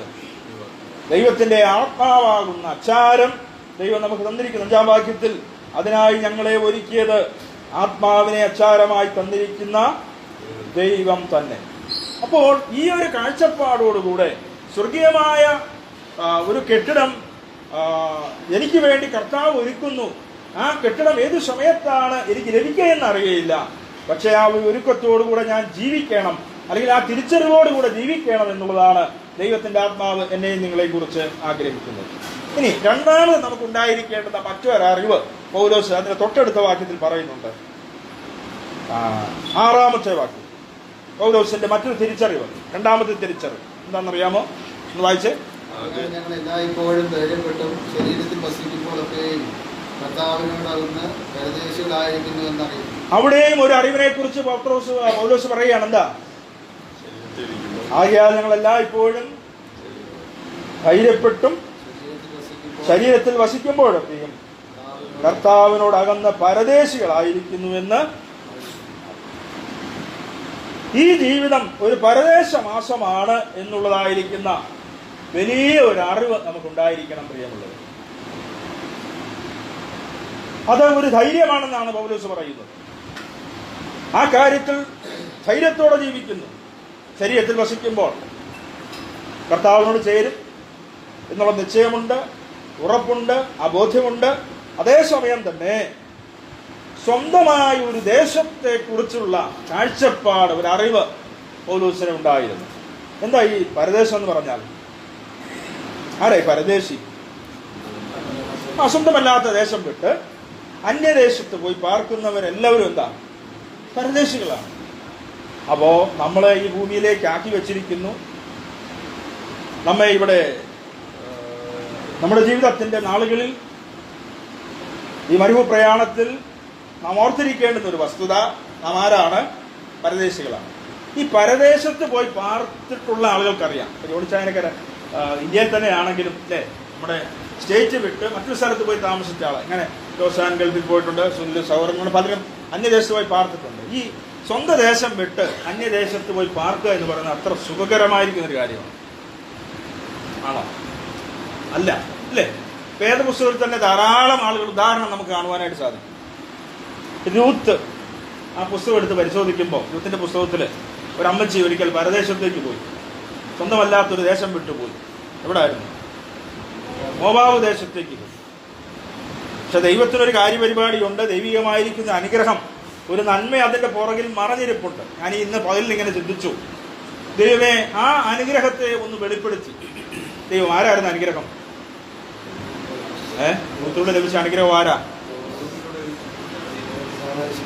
കർത്താവായിരിക്കുന്ന യേശു ക്രിസ്തു നമുക്ക് ലഭിച്ച അനുഗ്രഹമാണ്. ഈ അനുഗ്രഹം ലഭിക്കുവാനായിട്ട് നവോമി എങ്ങോട്ട് പോകേണ്ടി വന്നു? അത് മറഞ്ഞിരിക്കുന്നൊരു മർമ്മമാണ്. പക്ഷെ എങ്കിലും സ്വന്തം ദേശത്ത് പട്ടിണി വന്നപ്പോൾ, പരിവട്ടം വേദനകളും കണ്ണുനീരും കഷ്ടതയൊക്കെ വന്നപ്പോൾ അന്യദേശത്തേക്ക് പോയി. എത്രമാത്രം കണ്ണുനീരിന്റെ വേദനയുടെ ഒരു അനുഭവം ആ സഹോദരി അനുഭവിച്ചു. ഇത് നമുക്കറിയാം. വേദപുസ്തകത്തിലെ നമ്മുടെ പൂർവ്വപിതാക്കളായിരിക്കുന്ന അബ്രഹാം, ഇസ്ഹാക്ക്, യാക്കോബ്, ഇവരോടൊക്കെ ചോദിച്ചു നോക്കാം നമുക്ക്. അവരും അന്യദേശത്ത് പോയി പാർത്തപ്പോൾ എങ്ങനെയായിരുന്നു? സുഖപ്രദമായിരുന്നു അവരുടെ ജീവിതം? അല്ല, ഒരുപാട് കഷ്ടതയുടെയും പ്രയാസത്തിന്റെയും ദുഃഖത്തിന്റെയും ഞെരുക്കത്തിന്റെയും അനുഭവമായിരുന്നു. ഇനി 430 വർഷം ഇസ്രായേൽ ജനം ഇസ്രായേലിൽ വസിച്ചു. അവരോടും ചോദിച്ചു നോക്കാം എങ്ങനെ ആയിരുന്നു അവിടുത്തെ. അവിടെ എന്തായിരുന്നു? അവരെ കഷ്ടത നിലവിളി കേട്ടു, ദൈവം കണ്ടു. അവരുടെ കഷ്ടത ദൈവം ചെയ്തു, അറിഞ്ഞു എന്നാണ് നമ്മൾ പുറപ്പാട് പുസ്തകത്തിൽ വായിക്കുന്നത്. കഷ്ടതയും നിലവിളിയും കണ്ണുനീരും ദുഃഖവുമായിരുന്നു ആർക്ക് ലഭിച്ചത്? ഇസ്രായേലിന് ലഭിച്ചത്. അപ്പോൾ ഈ പരദേശവാസം നമ്മെ പഠിപ്പിക്കുന്ന ഒരു കാര്യമുണ്ട്. എന്താ? നമ്മൾ പരദേശികളാണെന്ന് അറിഞ്ഞ് പറഞ്ഞു നടന്നാൽ മാത്രം പോരാ. ഈ പരദേശവാസത്തിന്റെ മധ്യത്തിൽ നമ്മുടെ ജീവിതത്തിൽ എന്തോ ഉണ്ട്? കഷ്ടതയുണ്ട്, വേദനയുടെ അനുഭവമുണ്ട്, ഒറ്റപ്പെടലിന്റെ അനുഭവമുണ്ട്, നിന്ദയുടെ അനുഭവമുണ്ട്, ഉപദ്രവങ്ങളുടെ അനുഭവമുണ്ട്. ഇതെല്ലാം മനസ്സിലാക്കിയ ഒരു വ്യക്തി അത് എഴുതിയെന്ന് ഓർക്കണം. ആരാ എഴുതിയത്? പൗലോസാ എഴുതിയത്. തന്റെ പരദേശ ജീവിത യാത്രയിൽ ഈ കഷ്ടാനുഭവങ്ങളിലൂടെ ഒക്കെ കടന്നുപോയൊരു വ്യക്തിയാണ് പറയുന്നത്. ആരാണ്? ഞങ്ങൾ പരദേശികളാണെന്ന് അറിയുന്നു. പക്ഷെ ഈ കഷ്ടത മധ്യത്തിൽ പൗലോസ് പറയുന്ന മറ്റൊരു സ്റ്റേറ്റ്മെന്റ് ഉണ്ട്. എന്താ? ആ കഷ്ടത എത്ര നേരത്തേക്കുള്ളതാ? നൊടി നേരത്തേക്കുള്ളതാണ്. ഈ ഒരു അറിവ് നമ്മെ ഭരിക്കണം പ്രിയമുള്ളവരെ. നമ്മുടെ ഈ മരുഭൂപ്രയാണത്തിൽ നാം ജീവിക്കുമ്പോൾ കഷ്ടതയും ദുഃഖവും നെടുവീർപ്പും കണ്ണുനീരും ഒക്കെ ഉണ്ട്. പക്ഷേ അത് നൊടി നേരത്തേക്കുള്ളതാണ് എന്നുള്ളതായിരിക്കും ഉത്തമമായിരിക്കുന്ന ഒരു ബോധ്യം നമ്മെ ഭരിപ്പാനായിട്ട് ഇടയായിത്തീരും. കഷ്ടതയുടെ മധ്യത്തിൽ കർത്താവിന്റെ മഹത്വം കാണണം. അങ്ങനെ കണ്ട ഇയ്യോബ പറഞ്ഞത് എന്താ പറഞ്ഞത്? എന്റെ വീണ്ടെടുപ്പുകാരൻ ജീവിക്കുന്നു എന്നും അവനൊരിക്കൽ പൊടിമേൽ നിൽക്കുന്നു എന്നും ഞാൻ അറിയുന്നു. ആ ഒരു തിരിച്ചറിവ് ഇയ്യോബിനുണ്ടായി. ആ ഒരു തിരിച്ചറിവ് പത്രോസിനുണ്ടായി. ആ ഒരു തിരിച്ചറിവ് പൗലോസിനുണ്ടായി. ആ ഒരു തിരിച്ചറിവ് വിശ്വാസികളായിരിക്കും നമ്മുടെ പൂർവ്വപിതാവായിരിക്കുന്ന അബ്രഹാമിനുണ്ടായി. നമുക്ക് എബ്രായ ലേഖനം ഒന്നെടുക്കാം. ആ എബ്രായ ലേഖനം 11-ാം അധ്യായത്തിന്റെ 9-ഉം 16-ഉം വാക്യങ്ങൾ വളരെ പ്രധാനപ്പെട്ട 2 വാക്യങ്ങളാണ്. ആ 2 വാക്യങ്ങളിൽ പരദേശിയായി ജീവിച്ച കഷ്ടതകളുടെയും പ്രയാസങ്ങളുടെയും വേദനകളുടെയും മധ്യേ കടന്നുപോയ ആ പിതാവ് പറയുന്നു. ആ പിതാവിനെ കുറിച്ച് എബ്രായ ലേഖനകാരൻ പറയുന്ന ഒരു കാര്യമുണ്ട്. 11-ാം അധ്യായം 9-ാം വാക്യം. എന്താ വാക്യം? ദേശത്ത് ഒരു അന്യദേശത്തെന്ന പോലെ ചെന്ന് വാഗ്ദത്തത്തിന് ഗുണവകാശികളായ ഇസ്ഹാക്കിനോടും യാക്കോബിനോടും കൂടെ ഗുണാരങ്ങളിൽ പാർത്തുകൊണ്ട് ദൈവം ശുദ്ധിയായി നിർമ്മിച്ചതും അടിസ്ഥാനങ്ങളുള്ളതുമായ നഗരത്തിനായി കാത്തിരിക്കുന്നു. അപ്പോൾ ആ വാഗ്ദത്ത ദേശത്ത് ചെന്ന് കൂടാരങ്ങളിൽ പാർക്കുന്ന അബ്രഹാമിന് ഒരു ചിന്ത തന്നെ ഭരിച്ചിരുന്നു, ഒരു അറിവ് തനിക്കുണ്ടായിരുന്നു, ഒരു തിരിച്ചറിവുണ്ടായിരുന്നു. എന്താ? ഞാനതിനിങ്ങനെ പേര് നൽകുവാനായിട്ട് താല്പര്യപ്പെടുകയാണ്. പ്രത്യാശയുള്ള ഒരു കാത്തിരിപ്പ് എനിക്കുണ്ടായിരുന്നു. ഞാൻ പരദേശിയാണെങ്കിലും എന്താ തന്റെ പ്രതീക്ഷയും വിശ്വാസവും? 10-ാം വാക്യം എന്താ? ദൈവം ശില്പിയായി നിർമ്മിച്ചതും അടിസ്ഥാനമുള്ളതുമായിരിക്കുന്ന ഒരു വൻ നഗരത്തിനായിട്ടുള്ള കാത്തിരിപ്പ്, സ്വർഗീയമായിരിക്കുന്ന ഒരു പ്രത്യാശയുടെ കാത്തിരിപ്പ് തനിക്കുണ്ടായിരുന്നു. 16-ാമത്തെ വാക്യത്തിൽ അത് കുറച്ചുകൂടി വ്യക്തമാണ്. 16-ാമത്തെ വാക്യത്തിൽ പറയുന്നത് സ്വർഗീയമായതിനെ കാക്ഷിച്ചിരുന്നു, ഉന്നതമായതിനെ കാക്ഷിച്ചിരുന്നു. അവരുടെ പ്രത്യാശ വളരെ വലുതായിരുന്നു. അവരുടെ മരുഭൂപ്രയാണത്തിൽ വളരെ പ്രതിസന്ധികളെ കഷ്ടതകളെ ഒക്കെയും നേരിട്ടുള്ള ഒരു ജീവിതം അവർ നയിച്ചിരുന്നുവെങ്കിലും അവർക്ക് സ്വർഗീയമായിരിക്കുന്ന ഉന്നതമായിരിക്കുന്ന ഒരു പ്രതീക്ഷയുണ്ടായിരുന്നു, ഒരു കാത്തിരിപ്പുണ്ടായിരുന്നു, ഒരു പ്രത്യാശയുണ്ടായിരുന്നു. പ്രിയമുള്ളവരെ, നമ്മുടെ ക്രിസ്തീയ ജീവിതത്തിൽ നാം ഓരോരുത്തരും പരദേശികളാണെന്ന് പറഞ്ഞാൽ പോരാ, പിന്നെയോ ഈ പരദേശവാസത്തിനപ്പുറമുള്ളതായിരിക്കുന്ന ജീവിതത്തെക്കുറിച്ച്, ഒരു പ്രത്യാശയുടെ തീരത്തെക്കുറിച്ച്, സ്വർഗീയമായതിനെക്കുറിച്ചുള്ളതായിരിക്കുന്ന വലിയൊരു കാത്തിരിപ്പും ഒരു പ്രതീക്ഷയും നമുക്ക് ഉണ്ടായിരിക്കുകയാണ്. അടുത്തത് പൗലോസിന്റെ മറ്റൊരു തിരിച്ചറിവ് 5-ാം അധ്യായത്തിൽ നമുക്ക് കാണുവാനായിട്ട് കഴിയും. 4-ാം അധ്യായത്തിൽ നമുക്ക് കാണുവാനായിട്ട് കഴിയും. 4-ാം അധ്യായം 14-ാമത്തെ വാക്യത്തിൽ പൗലോസ് അറിയുന്നു എന്ന് പറയുന്ന മറ്റൊരു കാര്യം. കർത്താവായ യേശുവിനെ ഉയർപ്പിച്ചവൻ ഞങ്ങളെയും യേശുവോടുകൂടെ ഉയർപ്പിച്ച് നിങ്ങളോടുകൂടെ തിരുസന്നിധിയിൽ ഉയർത്തുമെന്ന് ഞങ്ങൾ അറിയുന്നു. കർത്താവായ യേശുവിനെ ഉയർപ്പിച്ചവൻ ഞങ്ങളെയും യേശുവോടുകൂടെ ഉയർപ്പിച്ച് നിങ്ങളോടുകൂടെ എന്ത് ചെയ്യും? ആ വാക്യം അങ്ങനെ ഇങ്ങനെയൊക്കെ വളച്ചിങ്ങനെ വായിക്കുമ്പോൾ നമുക്കത് ബുദ്ധിമുട്ടായിട്ട് തോന്നും. പക്ഷെ അത് ഇത്രയേ ഉള്ളൂ. ലളിതമായൊരു കാര്യം അവിടെ പറഞ്ഞില്ല. ലളിതമായ കാര്യമല്ല, ഗൗരവമുള്ള കാര്യമാണ്. പക്ഷെ ലളിതമായിട്ട് നമുക്ക് ചിന്തിക്കുവാനായിട്ട് കഴിയും. എന്താ? ഒരുതിലുള്ള വിശ്വാസികളെ, നിങ്ങളും ഞങ്ങളും ഒക്കെ ഒരിക്കൽ കർത്താവിനോടുകൂടെ ഉയർത്തെഴുന്നേറ്റ് നിൽക്കും എന്നുള്ളതായിരിക്കുന്ന വലിയ ഒരറിവ് ആർക്കുണ്ടായിരുന്നു? പൗലോസിന്. അതെ പ്രിയമുള്ളവരെ, ഈ കൂടാരമാകുന്ന ഭൗമഭവനം അഴിഞ്ഞുപോയാൽ, കൈപ്പണിയല്ലാത്ത ദൈവം ദാനമായി നൽകുന്ന ഒരു പുനരുത്ഥാന ശരീരം നമുക്കുണ്ടെന്ന് അറിയുമ്പോൾ തന്നെ നാം ഓർത്തിരിക്കണം, നാം എല്ലാവരും ഒരിക്കൽ മരണാനന്തരം ഉയർത്തെഴുന്നേൽക്കുമെന്നുള്ളതായിരിക്കുന്ന ഒരു ബോധ്യം ഉണ്ടായിരിക്കണം. നമ്മെ കൊണ്ടുവന്ന് എവിടെ നിർത്തുന്ന പറഞ്ഞിരിക്കുന്നത്? ആ വാക്യത്തിൽ പറഞ്ഞിട്ടുണ്ട്, തിരുസന്നിധിയിൽ നിർത്തും, കർത്തൃസന്നിധിയിൽ നിർത്തും. അതുകൊണ്ട് ഭക്തന്മാരൊക്കെ മരിക്കുമ്പോൾ നമ്മൾ പറയാറുണ്ട്, എന്താ ഒരു വാക്ക് നമ്മൾ ഉപയോഗിക്കാറുണ്ട്, എന്താ? കർത്തൃസന്നിധിയിലേക്ക് ചേർക്കപ്പെട്ടു, കർത്താവിന്റെ സവിധത്തിലേക്ക് ചേർക്കപ്പെട്ടു. നാം ഒരിക്കൽ നമ്മുടെ പ്രാണപ്രിയന്റെ മുൻപിൽ മുഖാമുഖമായി നമ്മുടെ കർത്താവുമായി നാം നിൽക്കുവാനായിട്ട് പോവുകയാണ്. ഈ ഒരു അറിവ് നമ്മെ ഭരിക്കണം. പ്രിയമുള്ളവരെ, ഞാൻ നേരത്തെ സൂചിപ്പിച്ച 4-ാം അധ്യായത്തിന്റെ 7-ാം വാക്യം ഒരിക്കൽ കൂടെ പ്രസ്താവിക്കുവാനായിട്ട് താല്പര്യപ്പെടുകയാണ്. അത് കൊരിന്ത്യയിലുള്ള വിശ്വാസികളെ നോക്കിക്കൊണ്ട് പറയാണ്, നിങ്ങളും ഞങ്ങളും എല്ലാം ഒരുപോലെ ഉയർത്തെഴുന്നേറ്റ് കർത്താവിന്റെ സന്നിധിയിൽ നിൽക്കുമെന്ന് പറയുമ്പോൾ ആ ഉയർപ്പിനൊരു കാരണമുണ്ട്. പ്രിയമുള്ളവരെ, എന്താ? ഈ മൺകൂടാരത്തിൽ നിക്ഷേപിക്കപ്പെട്ടതായിരിക്കുന്ന അത്യന്ത ശക്തി. ഇന്ന് രാവിലെ വചനസൂക്ഷിച്ച പരാഴ്ചാന കാര്യം ഓർപ്പിച്ചു. ലേഖനത്തില് ലേഖനം ഈ ദിവസം ഞങ്ങൾ ബൈബിൾ ക്ലാസ് പഠിച്ചുകൊണ്ടിരിക്കുമ്പോഴൊക്കെ ഞങ്ങൾ ഓർക്കാറുണ്ട്. ബൈബിൾ ക്ലാസ് വരാത്ത പലരും ഉണ്ട് ഇവിടെ.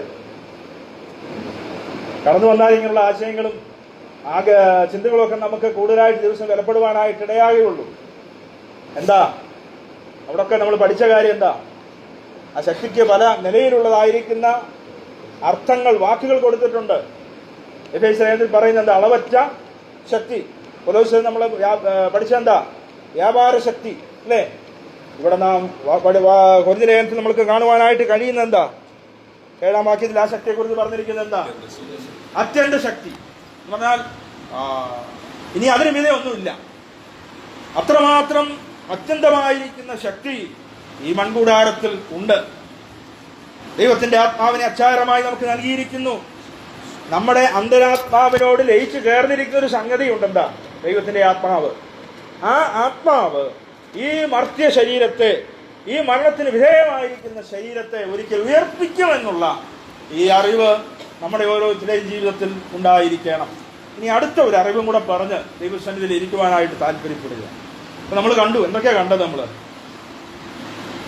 പത്രോസിന്റെ ഒരറിവ് നമ്മൾ കണ്ടു. എന്താ? കൂടാരം പൊളിയുവാൻ സമയമായിരിക്കുന്നുള്ള അറിവ്. ഇനി വീണ്ടെടുപ്പുകാരൻ ഒരിക്കൽ കൊടിമേൽ നിൽക്കുമെന്നുള്ള അറിവ് യോബിനുണ്ടായിരുന്നു. അവനെ ഞാൻ കാണുമെന്നുള്ള അറിവ്. ഇനി നമ്മൾ ചിന്തിച്ചെന്താ? പൗലോസിന്റെ അറിവ് എന്തൊക്കെയായിരുന്നു? കൂടാരമായി ഞങ്ങളുടെ ഭൗമഭവനം അഴിഞ്ഞു പോയാൽ കൈപ്പണിയല്ലാത്ത നിത്യഭവനമായ ദൈവത്തിന്റെ ദാനമായ ഒരു കെട്ടിടം ഞങ്ങൾക്ക് സ്വർഗത്തിലുണ്ടെന്ന് അറിയുന്നു. അത് നമ്മൾ കണ്ടു. പിന്നെ നമ്മൾ വായിച്ചെന്താ? നമ്മൾ പരദേശികളാകുന്നു എന്ന് നാം അറിയുന്നു. പിന്നെ നമ്മുടെ മർത്യമായ ശരീരത്തെ നമ്മുടെ കർത്താവ് ഉയർപ്പിക്കും എന്ന് നാം അറിയുന്നു. പക്ഷേ ഈ തിരിച്ചറിവുള്ള നാം നമ്മുടെ ഈ മരുഭൂ പ്രയാണത്തിൽ ഒഴിച്ചുകൂടാൻ പറ്റാത്ത അനിവാര്യമായിരിക്കുന്ന ഒരു കാര്യം നമ്മുടെ ജീവിതത്തിൽ അനുവർത്തിക്കണം. അത് 5-ാം അധ്യായത്തിന്റെ 11-ാമത്തെ വാക്യത്തിന്റെ പ്രാരംഭ ഭാഗത്ത് പറഞ്ഞിട്ടുണ്ട്. ഈ കാര്യം വളരെ ഗൗരവമുള്ള ഒരു കാര്യം. നമ്മുടെ ജീവിതത്തിൽ പലപ്പോഴും വിസ്മരിച്ചു പോകുന്ന ഒരു കാര്യമാണ്. എന്താ കാര്യം? ആയാൽ കർത്താവിനെ ഭയപ്പെടണമെന്നറിഞ്ഞിട്ട് കർത്താവിനെ നാം ഭയപ്പെടണം. സ്വർഗീയ ശരീരം പ്രാപിക്കുന്നു, വളരെ ആഗ്രഹമുണ്ട് നമുക്ക്. ആ തിരിച്ചറിവ് കർത്താവ് തന്നു. പരദേശികളാണെന്നുള്ള അറിവ് നമുക്ക് തന്നു. നമ്മുടെ മർത്തി ശരീരത്തെ ഉയർപ്പിക്കുമെന്ന് നാം അറിയുന്നു. പക്ഷേ നമ്മുടെ ജീവിതത്തിൽ കർത്താവിനെ ഭയപ്പെടുന്ന കാര്യത്തിൽ ഉള്ളതായിരിക്കുന്ന അറിവ് എത്രമാത്രമുണ്ട്? ഇന്ന് രാത്രിയിൽ ഈ ദൈവവചനത്തിന് മുൻപാകെ നാം ആയിരിക്കുമ്പോൾ ഈ ചിന്തകളിലൂടെ നമ്മുടെ ജീവിതത്തെ ഒന്ന് ശോധന ചെയ്യുവാനായിട്ടിടയായി തീരട്ടെ. ദൈവഭയം വാസ്തവമായി നമ്മുടെ ഹൃദയത്തിലുണ്ടോ? എന്തുകൊണ്ട് നാം ദൈവത്തെ ഭയപ്പെടണം? എന്തുകൊണ്ടാണ് ഇങ്ങനെ ഒരു സ്റ്റേറ്റ്മെന്റ് അല്ലെങ്കിൽ ഒരു പ്രസ്താവന അവിടെ എഴുതിയിരിക്കുന്നതിന്റെ കാരണമെന്ന്? കർത്താവിനെ ഭയപ്പെടണം. എന്തെങ്കിലും ഒരു കാര്യം കാണുമല്ലോ. എന്താ കാര്യം? ആ കാര്യമാണ് 10-ാം വാക്യത്തിൽ പറഞ്ഞത്. ഇത് നമ്മളെ എല്ലായ്പ്പോഴും ചിന്തിപ്പിക്കേണ്ടതൊരു വസ്തു. 5-ാം അധ്യായത്തിന്റെ 10-ാം വാക്യം. എന്തുവാ? ന്യായാസനത്തിന് മുന്നേ കുറച്ച് കാര്യങ്ങൾ പറഞ്ഞിട്ടുണ്ട്. അവനവൻ ശരീരത്തിരിക്കുമ്പോൾ ചെയ്തത് നല്ലതാകിലും തീയതാകിലും അതിന് തക്കവണ്ണം പ്രാപിക്കേണ്ടതിന് നാം എല്ലാവരും ക്രിസ്തുവിന്റെ ന്യായാസനത്തിന് മുൻപാകെ വെളിപ്പെടുന്നതാണെന്ന് പറഞ്ഞിട്ടാ പറഞ്ഞിരിക്കുന്നത്. ആകയാൽ എന്ത്? കർത്താവിനെ ഭയപ്പെടുന്നു. പ്രിയമുള്ളവരെ, ഞാൻ ഈ സന്ദേശം ഇവിടെ അവസാനിപ്പിക്കുവാനായിട്ട് പോകുകയാണ്. ഈ മൺകൂടാരമാകുന്ന ഈ ശരീരം നമ്മൾ കണ്ടു, ഇത് എപ്പോഴും പൊളിഞ്ഞു പോകാം. ഈ പൊളിഞ്ഞു പോകുന്ന ഈ ശരീരം കൊണ്ട് നാം എന്ത് ചെയ്താലും ഇതിന്റെ എല്ലാം റെക്കോർഡ് അവിടെ ഉണ്ട്. സ്വർഗത്തിൽ തമ്പുരാന്റെ അടുത്തുണ്ട്. ചെയ്യുന്നതെല്ലാം നല്ലതായിക്കൊള്ളണമെന്നില്ല. തീയതും ഉണ്ടാകാം. നല്ലതും തീയതും എല്ലാം ഇനം തിരിച്ച് ഐറ്റം തിരിച്ച് രേഖയാക്കി ഇവിടെ സൂക്ഷിച്ചിട്ടുണ്ട്. കർത്താവിന്റെ സന്നിധിയിൽ സൂക്ഷിച്ചിട്ടുണ്ട്. നാം കർത്താവിന്റെ ന്യായാസനത്തിന് മുൻപാകെ നിൽക്കുമ്പോൾ അതൊരിക്കൽ വെളിപ്പെടും. അതുകൊണ്ട് നമ്മുടെ പരദേശവാസം എങ്ങനെ കഴിക്കണം? നമ്മൾ വളരെ ഭയത്തോടെ ജീവിക്കണം എന്ന് മാത്രമല്ല, 9-ാം വാക്യം കൂടെ ഒന്ന് വായിക്കണം. അതുകൊണ്ട് നമ്മൾ എന്തോ ചെയ്യണം എന്നും കൂടെ പറഞ്ഞു. ശരീരത്തിൽ വസിച്ചാലും ശരീരം വിട്ടാലും നമ്മൾ എന്തു ചെയ്യണം? അവനെ പ്രസാദിപ്പിക്കുന്നവർ ആകുവാൻ. ആര് പറഞ്ഞത്? ആർക്കുള്ള അഭിമാനം ഇവിടെ പറഞ്ഞിരിക്കുന്നു? നമ്മുടെ അഭിമാനമല്ല ഇവിടെ പറഞ്ഞിരിക്കുന്നു. പൗലോസ് തന്റെ അഭിമാനമാണ് പറഞ്ഞിരിക്കുന്നത്. ഈ ഒരു അഭിമാനം നമുക്കുണ്ടാകണം. എന്താ ഉണ്ടാകണം? കർത്താവിനെ ഭയപ്പെടണം. എന്തുകൊണ്ട്? ശരീരം വിട്ടാലും ശരീരത്തിൽ വസിച്ചാലും കർത്താവിനെ പ്രസാദിപ്പിച്ചുകൊണ്ട് ജീവിക്കുന്ന കാര്യത്തിൽ നമുക്കെന്ത് വേണം? ഒരഭിമാനം വേണം. പ്രിയമുള്ളവരെ, അത് നമ്മുടെ ജീവിതത്തിന്റെ ഒരു ശ്രേഷ്ഠതയുള്ള കാര്യമായിട്ട് നാം കണക്കാക്കണം. അങ്ങനെ പ്രാഗൽഭ്യത്തോടെ ജീവിച്ചിട്ടാ പുള്ളി പറഞ്ഞത് എന്താ? നല്ലതായാലും തീയതായാലും അതിനൊത്തവണ്ണം പ്രാപിക്കുവാനായിട്ട് ന്യായാസനത്തിന് മുൻപാകെ നിൽക്കുമ്പോൾ തന്റെ കരങ്ങൾ ബലപ്പെട്ടിരിക്കും. ആ ഒരു നിശ്ചയബോധ്യത്തോടുകൂടെയാണ് പൗലോസ് ആ കാര്യം എഴുതിയിരിക്കുന്നത്. ഈ ഒരു നിശ്ചയബോധം നമുക്കുണ്ടോ പ്രിയമുള്ളവർ? കേവലം ഇതുപോലുള്ള മരണത്തിന്റെ സന്ദർഭത്തിൽ മാത്രം നമ്മുടെ പ്രത്യാശ പുതുക്കിയാൽ പോരാ. ആ സമയത്ത് മാത്രം നമ്മൾ കർത്താവിനോട് പറ്റിച്ചേർന്ന് ജീവിച്ചാൽ പോരാ. കർത്താവിനെ ഭയപ്പെട്ടാൽ പോരാ. പ്രിയമുള്ളവരെ, നമ്മുടെ അനുദിന ജീവിതത്തിൽ നാം ഈ കാര്യങ്ങൾ വളരെ വാസ്തവമായിട്ട് ഓർത്തിരിക്കും.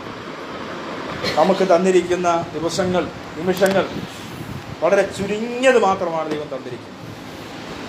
വളരെ ചുരുങ്ങിയ ഒരു കാലയളവേ ഈ ഭൂമിയിലുള്ളൂ, ഈ ഭൗമികമാകുന്ന ഈ ഭവനത്തിലുള്ളൂ, ഈ ഭൂമിയിലുള്ളൂ. പക്ഷേ ലഭിക്കാനിരിക്കുന്നതോ ചുരുങ്ങിയ നാളുകളാണ് നമുക്കുള്ളത്. പാട്ടുകാർ പാടിയിട്ടുണ്ട്, എന്താ? യുഗായുഗം, നിത്യത. അതിന്റെ തുടക്കവും അവസാനവും നമുക്കറിയത്തില്ല. എവിടെ അവസാനം ഇല്ല, അല്ലേ? നിത്യകാലം. അപ്പോൾ ദീർഘമായിരിക്കുന്ന ഒരു കാലഘട്ടത്തിന് വേണ്ടി ദൈവം നമുക്കൊരു ഹ്രസ്വമായിരിക്കുന്ന കാലഘട്ടം ഒരുക്കിയിരിക്കുക. ആ കാലയളവിൽ നമുക്ക് നമ്മെ തന്നെ വിശുദ്ധിയിൽ തേക്കുവാനായിട്ടിടയായി തീരണം.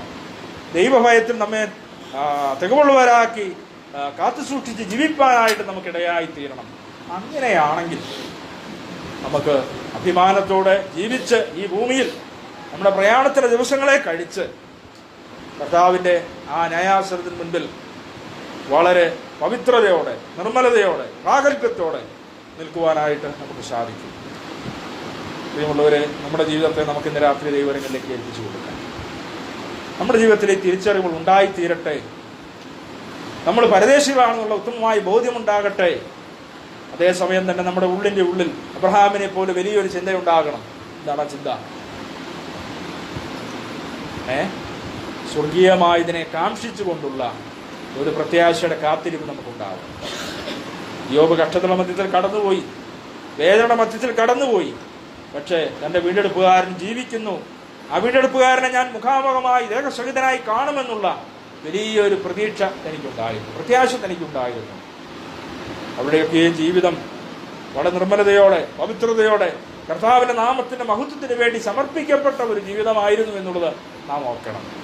പത്രോസ് പറഞ്ഞതുപോലെ ഈ കൂടാരം എപ്പോഴാണ് നീക്കപ്പെടുന്നതെന്ന് നമുക്കറിയയില്ല.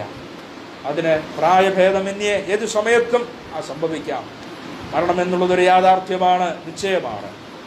പ്രിയമുള്ളവർ, നമ്മളെല്ലാം ഇപ്പോഴും ഓർക്കാറുണ്ട്, ജനനമെന്ന 3 അക്ഷരം അല്ലേ, മരണമെന്നുള്ള 3 അക്ഷരം, അതിൻ്റെ മധ്യത്തിൽ ഒരു 3 അക്ഷരം നമുക്ക് ദൈവം തന്നിട്ടുണ്ട്. എന്താണ്?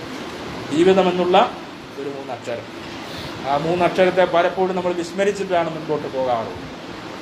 അതുകൊണ്ട് വിസ്മരിക്കുവാനായിട്ടല്ല, കാരണം നമ്മുടെ ഉള്ളിൻ്റെ ഉള്ളിൽ വസിക്കുന്ന ആത്മാവ് സർവ്വലോകത്തെക്കാളും വിലയുള്ളതാണ്. അത് മാത്രമല്ല, നമ്മുടെ ആത്മാവിനോട് ചേർന്ന് ജീവിക്കുന്ന ദൈവത്തിൻ്റെ ആത്മാവ് എന്നുള്ളത് സർവ്വലോകത്തെക്കാളും വിലയുള്ള ആത്മാവാണ് നമ്മുടെ ആത്മാവ്. ആത്മാവിനോടുകൂടെ ജീവിക്കുന്ന ദൈവത്തിൽ ഉള്ളതായിരിക്കുന്ന ആത്മാവ് അത് അത്യന്തം ശക്തി നിറഞ്ഞതാണ്. അത് കേവലം ഒരു മൺപാത്രത്തിൽ ദൈവം നിക്ഷേപിച്ച് വെച്ചിരിക്കുക. ഈ കൂടാരം പൊളിച്ചാൽ മാത്രമേ ആ മൺകൂടാരത്തിൽ നിന്ന് അത് പുറത്തേക്ക് വരുവാനും ദൈവത്തിൻ്റെ ആധിക്യമായിരുന്ന ശക്തിയാൽ തേജസ്കരിക്കപ്പെട്ട പുനരുത്ഥാന ശരീരത്തോടുകൂടെ നമുക്ക് ജീവിക്കുവാനും കഴിയുള്ളൂ. രക്ഷാവസ്ത്രം നമുക്ക് തന്നിട്ടുണ്ട്. ആ രക്ഷയുടെ അങ്കി നമ്മളെ ഇടിവിച്ചിട്ടുണ്ട്.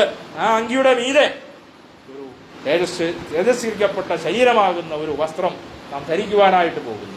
അതുകൊണ്ട് ആ നിലയിൽ കാഴ്ചപ്പാടുള്ളവരായി ജീവിക്കുവാൻ ഈ വചനങ്ങൾ മുഖാന്തരമായി തീരട്ടെ. കർത്താവിനെ നാം ഭയപ്പെടുക. നമ്മുടെ നാളുകളെ, പരദേശവാസത്തെ, പ്രവാസ കാലഘട്ടത്തെ ഭയത്തോടെ ദൈവത്തിന് സമർപ്പിച്ചുകൊണ്ട് ജീവിക്കുവാൻ രാത്രിയിലെ ഈ വചനങ്ങൾ മുഖാന്തരമായി തീരട്ടെ. കർത്താവിന് നമ്മെ തന്നെ ഏൽപ്പിച്ചു കൊടുക്കാം. സന്തോഷത്തോടെ നമ്മുടെ ഭവനങ്ങളിലേക്ക് നമുക്ക് മടങ്ങിപ്പോകാം.